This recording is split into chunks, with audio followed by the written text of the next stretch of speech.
La diversification des plateformes médiatiques et la problématique de l'accès au financement posent la question de l'avenir de la presse sur le continent.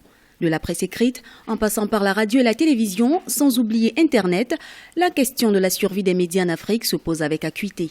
Des professionnels de l'information réfléchissent sur les stratégies d'adaptation de contenu et sur les moyens nécessaires pour un tel investissement. Dans un contexte concurrentiel, il devient urgent de trouver une dynamique pour assurer l'avenir de l'information africaine.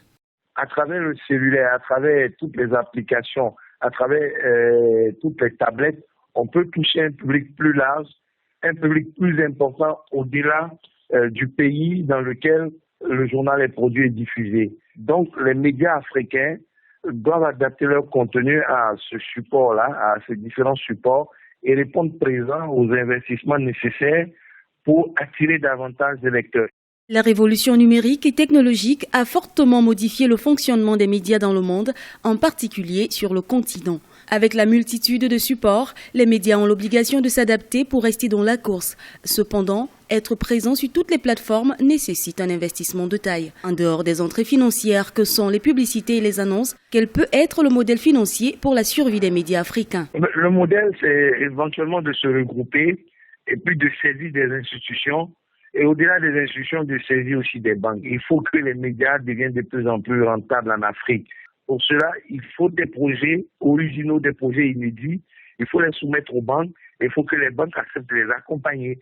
On ne doit pas continuer à tendre la main à la subvention, dépendre uniquement de la vente au quotidien, des publicités régulières ou irrégulières des chaînes pour les chaînes de télévision ou de radio.